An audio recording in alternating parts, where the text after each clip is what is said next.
The snow fell in sheets across the Volga River on the morning of November 19, 1942, blanketing the frozen steppe in white silence. Beneath that deceptive calm, over 1 million Soviet soldiers crouched in their positions, waiting for the signal that would unleash one of history's most devastating counteroffensives. At precisely 7:30 that morning, 3,500 guns opened fire simultaneously along a 200-kilometer front, shattering the dawn and announcing to the world that the tide of the Second World War was about to turn.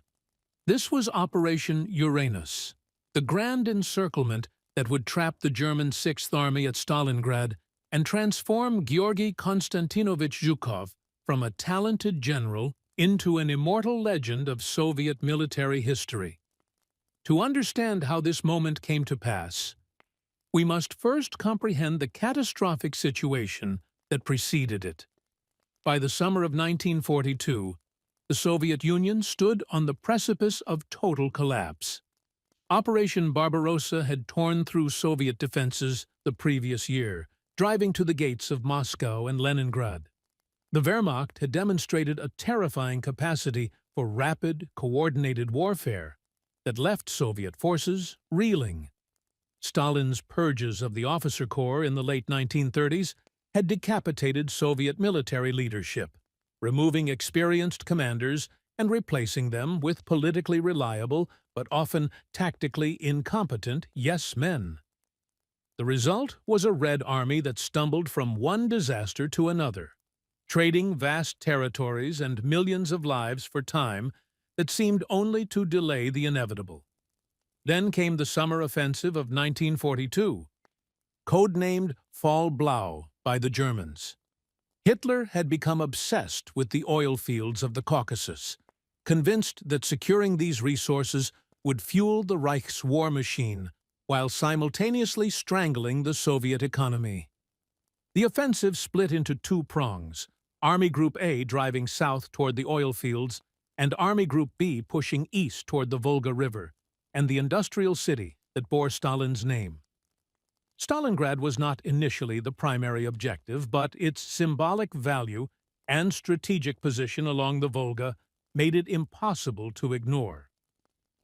By August, the German Sixth Army under General Friedrich Paulus had reached the outskirts of the city, and the most brutal urban combat of the war began. The battle for Stalingrad devolved into a meat grinder of unprecedented savagery. German forces pushed into the city block by block, sometimes fighting for days over a single building. The Soviets under General Vasily Chuikov adopted a strategy of hugging the enemy, staying so close to German lines that the Luftwaffe could not provide effective air support without risking their own troops. The Mamayev Kurgan, a hill overlooking the city, changed hands multiple times. The grain elevator became a fortress where a handful of Soviet defenders held out for weeks. The Red October factory, the Barakadi gun factory, and the Dzerzhinsky tractor factory became household names as soldiers fought through their workshops and assembly lines. By November, Paulus controlled roughly 90% of the city, but that last 10% refused to break. While the world watched Stalingrad burn, Georgy Zhukov was planning something audacious.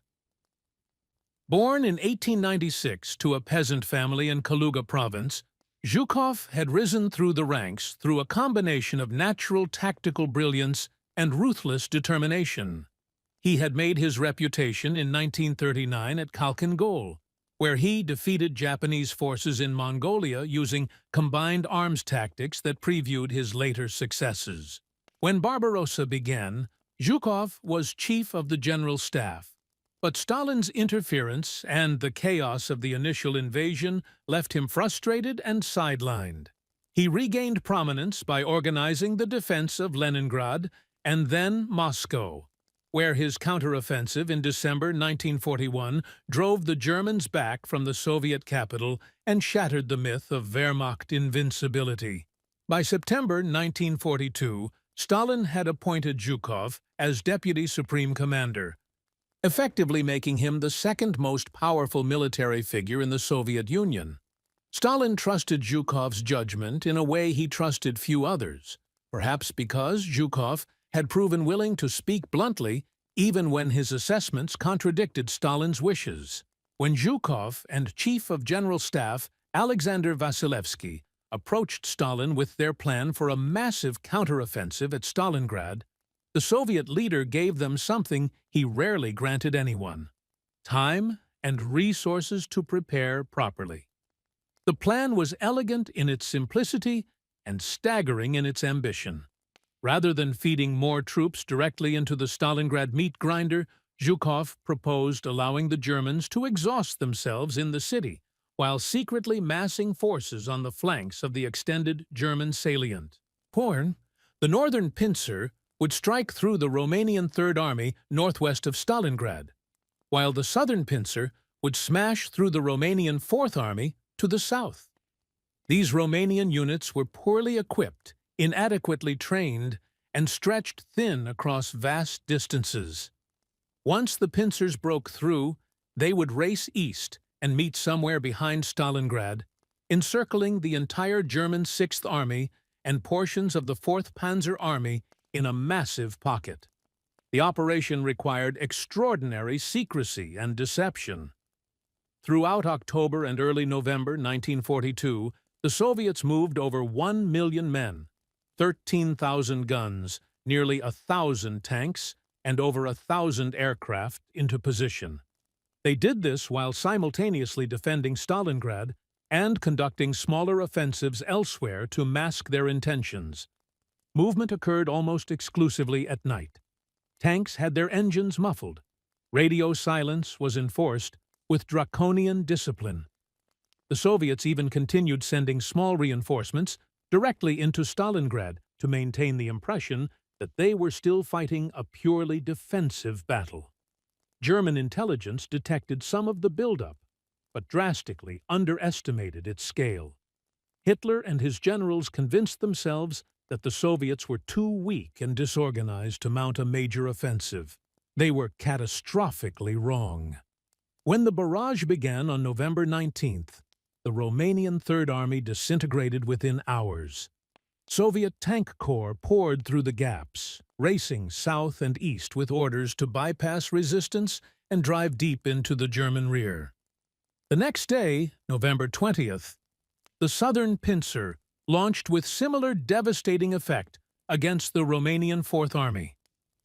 German commanders immediately recognized the danger and began screaming for permission to either reinforce the threatened sectors or allow Paulus to break out of Stalingrad before the trap closed. Hitler refused both options. He ordered Paulus to hold Stalingrad at all costs and promised that the Luftwaffe would supply the encircled army by air. On November the 23rd, 1942, the two Soviet pincers met near the town of Kalach on the Don, roughly 60 kilometers west of Stalingrad. The trap had closed. Approximately 290,000 German and Axis soldiers were now surrounded in a pocket roughly 50 kilometers from east to west and 40 kilometers from north to south.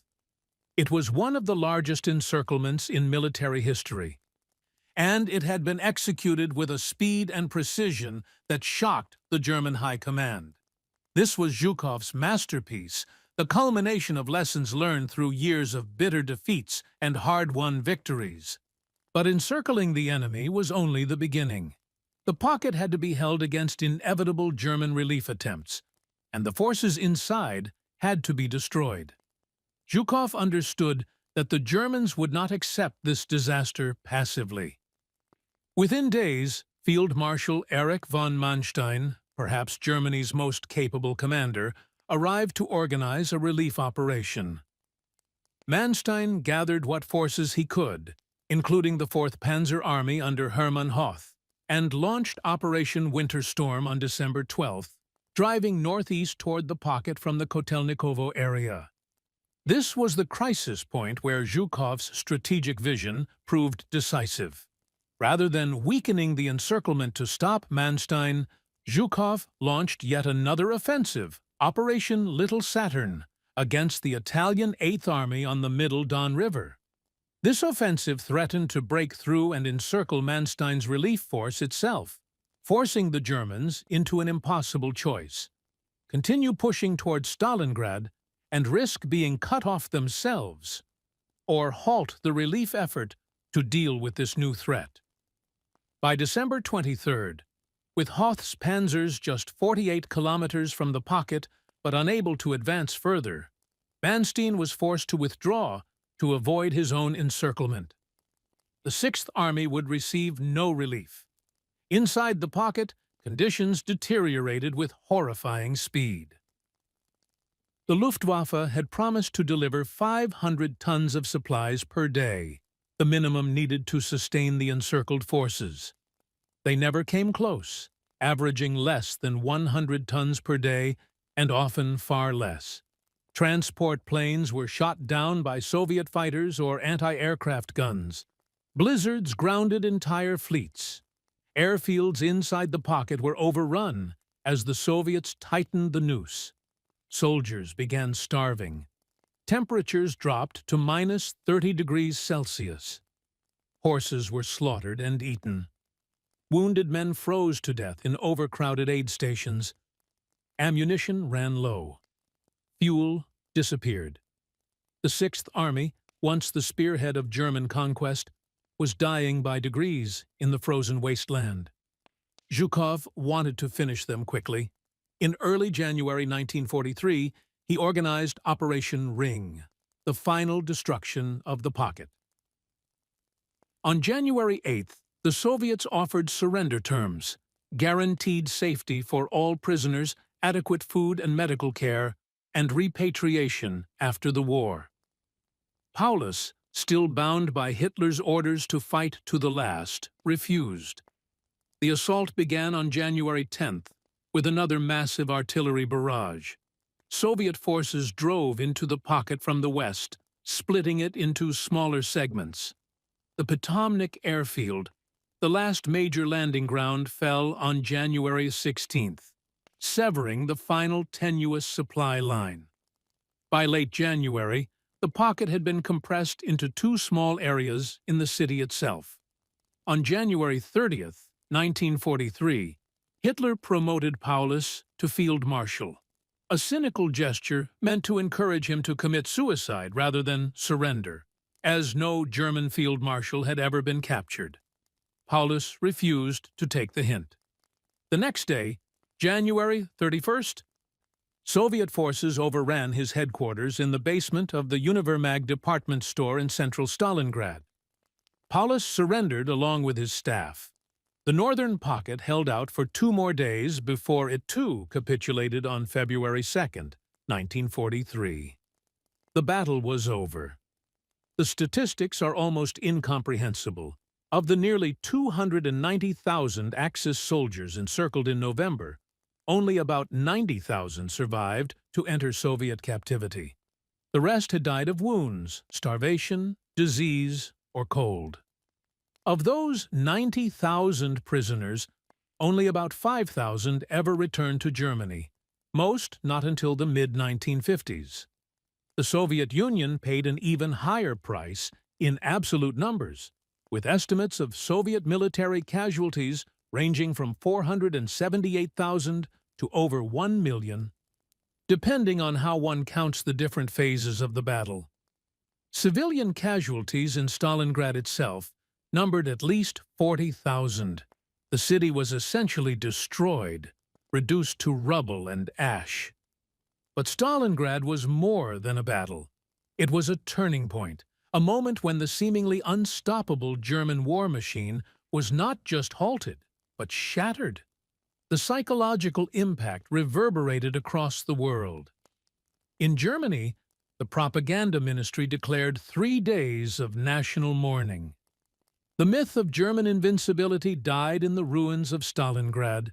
For the Soviet Union, it was proof that victory was possible, that the immense sacrifices of the previous 18 months had not been in vain. The Red Army had demonstrated it could not only defend but also execute complex offensive operations that rivaled or exceeded German capabilities. For Zhukov personally, Stalingrad cemented his status as the Soviet Union's premier military commander. Stalin increasingly relied on him to coordinate major operations across multiple fronts. Over the following years, Zhukov would oversee the lifting of the Leningrad blockade, the destruction of Army Group Center in Operation Bagration, and ultimately the final assault on Berlin. His face would become synonymous with Soviet victory, his name spoken with reverence by allies and dread by enemies. The peasant boy from Kaluga had become the marshal who broke the Wehrmacht. Yet Zhukov's legend came with complications that reveal the darker currents of Soviet military culture. His success bred resentment among other Soviet commanders and suspicion from Stalin, who never fully trusted anyone who became too popular or powerful. After the war, Stalin systematically diminished Zhukov's role, exiling him to minor commands and ensuring that Soviet propaganda emphasized Stalin's own genius rather than that of his generals. Only after Stalin's death in 1953 could Zhukov return to prominence, briefly serving as Minister of Defense under Khrushchev before being forced into retirement, when he again became too influential for political comfort. The methods by which Zhukov achieved victory at Stalingrad also merit scrutiny. Soviet tactical doctrine accepted casualty rates that would be considered unconscionable by Western standards. Blocking detachments stood behind Soviet lines with orders to shoot anyone who retreated without permission. Penal battalions of political prisoners and accused deserters were sent on suicide missions to clear minefields or assault fortified positions. The NKVD executed thousands of Soviet soldiers for cowardice or defeatism. Zhukov himself was notorious for his willingness to accept enormous losses if they achieved operational objectives. His defenders argue this ruthlessness was necessary, given the existential nature of the struggle against Nazi Germany. His critics see evidence of a system that treated human life as merely another resource to be expended. The operational brilliance of the Stalingrad counteroffensive is undeniable regardless of these moral questions. Zhukov demonstrated a sophisticated understanding of operational art, the level of warfare between tactics and strategy that deals with the movement and coordination of large formations across theater-wide distances. The deception plan, the concentration of forces, the timing of multiple simultaneous and sequential operations, the exploitation of enemy weaknesses, and the flexibility to respond to German countermoves all reflected a mature military intellect operating at the highest level. Moreover, Stalingrad represented a learning curve for the Red Army as an institution. The disasters of 1941 and early 1942 had been catastrophic, but they forced rapid adaptation and innovation. The Soviets developed better coordination between infantry, armor, and artillery. They improved their logistics and supply systems. They created more effective command structures that allowed for greater initiative at lower levels while maintaining strategic coherence. They learned to conduct mobile warfare in a way that leveraged their advantages in manpower and production while mitigating their weaknesses in training and technology. Stalingrad was where these lessons crystallized into a coherent operational method. The battle also highlighted the strategic incoherence of Hitler's decision-making. His refusal to allow tactical withdrawals, his insistence on holding every meter of ground regardless of operational realities, his faith in promises that could not be kept, and his promotion of ideology over military necessity all contributed to the disaster. A more flexible German response might have allowed Paulus to break out in late November, before the encirclement solidified, or at least to coordinate his breakout attempt with Manstein's relief offensive in December. Instead, Hitler's rigid orders doomed the Sixth Army and demonstrated to his own generals that the Führer was willing to sacrifice entire armies rather than admit temporary setbacks. The long-term consequences of Stalingrad rippled far beyond the immediate military situation. The battle gave the Soviet Union enormous propaganda value, bolstering morale and legitimizing Stalin's leadership despite his catastrophic blunders in the war's early stages. It strengthened the Soviet Union's position within the Allied coalition, demonstrating that the Red Army was carrying the heaviest burden of the land war against Germany. It influenced subsequent German strategy, making Hitler even more paranoid and controlling, which in turn led to further disasters like the failed offensive at Kursk in July 1943. It accelerated the process by which the Wehrmacht's offensive power was ground down, forcing Germany into a defensive posture from which it would never recover. Stalingrad also became a symbol, a shorthand for resistance against overwhelming odds, and the triumph of determination over apparent superiority. Soviet propaganda exploited this relentlessly, creating a mythology around the battle that emphasized heroism, sacrifice, and the superiority of the Soviet system.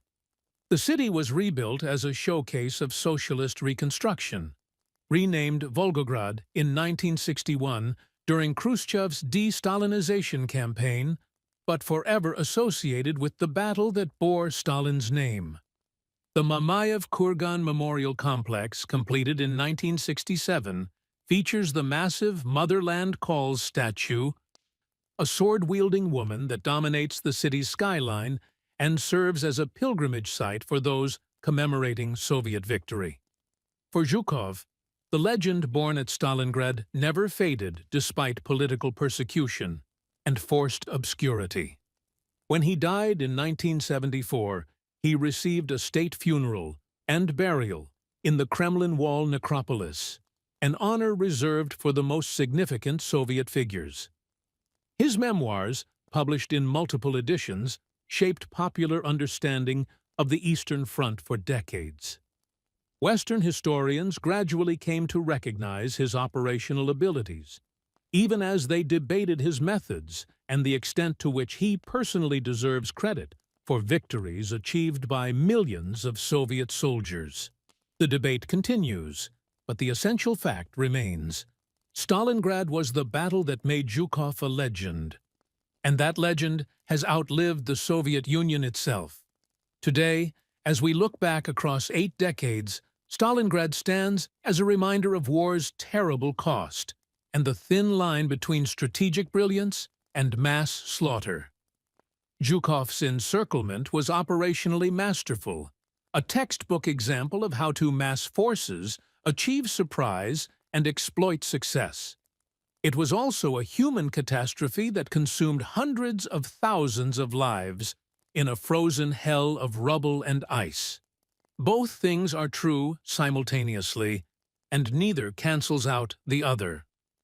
The legend of Zhukov at Stalingrad is built on the corpses of German and Soviet soldiers alike, a monument to human courage and human cruelty intertwined so completely they cannot be separated. That uncomfortable truth is perhaps the most important lesson Stalingrad offers to subsequent generations. That military genius and moral horror can coexist. That victory and tragedy are not opposites, but companions. And that the legends we create from war's chaos always simplify realities too complex and painful to fully comprehend.